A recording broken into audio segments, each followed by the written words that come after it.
বিশ্বের পরাশক্তিগুলোর মধ্যে পারমাণবিক প্রতিযোগিতা কি নতুন মাত্রায় পৌঁছেছে?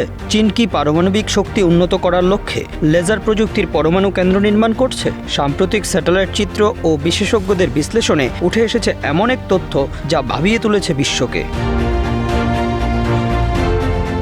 রয়টার্সের প্রতিবেদনে বলা হয়েছে, চীনের সিচুয়ান প্রদেশের মিয়ানইয়ং শহরে নির্মিত হচ্ছে বিশাল আকৃতির একটি লেজার ভিত্তিক ফিউশন রিসার্চ সেন্টার। বিশ্লেষকরা জানিয়েছেন, এই কেন্দ্রটি যুক্তরাষ্ট্রের ক্যালিফোর্নিয়ায় অবস্থিত ন্যাশনাল ইনগেশন ফ্যাসিলিটির সাথে সাদৃশ্যপূর্ণ, তবে এটি মার্কিন স্থাপনার তুলনায় দ্বিগুণ আকারের।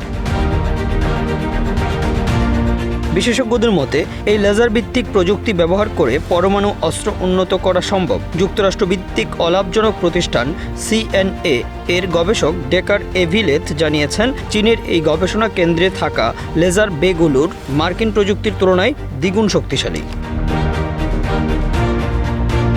এখন প্রশ্ন হচ্ছে, কেন চীন এই প্রযুক্তি নিয়ে কাজ করছে? লেজার ভিত্তিক ফিউশন প্রযুক্তির মাধ্যমে পারমাণবিক অস্ত্র পরীক্ষা ছাড়াই এর কার্যক্ষমতা উন্নত করা সক্ষম। তবে এর আরও একটি ব্যবহার রয়েছে, বিদ্যুৎ উৎপাদন। তবে বর্তমান ভূ রাজনৈতিক পরিস্থিতিতে এই গবেষণার আসল উদ্দেশ্য নিয়ে সংশয় তৈরি হয়েছে। বিশ্বজুড়ে পারমাণবিক অস্ত্র প্রতিযোগিতা কি নতুন মাত্রায় পৌঁছাচ্ছে? চীন এখন পর্যন্ত ৪৫টি পারমাণবিক পরীক্ষা চালিয়েছে, সেখানে যুক্তরাষ্ট্র চালিয়েছে ১,০৫৪টি। তবে প্রযুক্তির এই অগ্রগতি পারমাণবিক অস্ত্র পরীক্ষাকে অপ্রয়োজনীয় করে তুলতে পারে।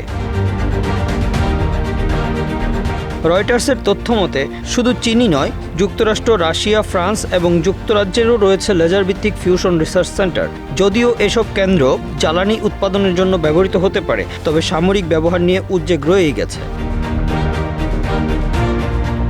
বিশ্লেষকদের মতে, চীনের এই গবেষণা কেন্দ্র পারমাণবিক অস্ত্র প্রতিযোগিতাকে নতুন মাত্রায় নিয়ে যেতে পারে। এই প্রতিযোগিতার প্রতিদ্বন্দ্বী হিসেবে রয়েছে যুক্তরাষ্ট্র ও ভারত।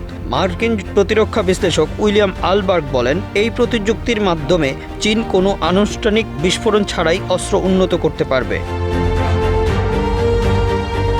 কিন্তু আন্তর্জাতিক আইন কি বলছে? Comprehensive nuclear test ban treaty সিটিবিটির আওতায় সব ধরনের পারমাণবিক বিস্ফোরণ নিষিদ্ধ। তাহলে কি চীন অন্য পথে এই নিষেধাজ্ঞা এড়িয়ে যাচ্ছে? বিশ্বজুড়ে যখন পারমাণবিক নিরস্ত্রীকরণের দাবি জোরালো হচ্ছে, তখন চীনের এই উদ্যোগ নতুন করে উত্তেজনা তৈরি করছে। বিশেষজ্ঞরা বলছেন, এটি একটি নতুন পারমাণবিক প্রতিযোগিতার সূচনা করতে পারে, যা বিশ্ব শান্তির জন্য হুমকি হয়ে দাঁড়াতে পারে। Bangla affairs news desk.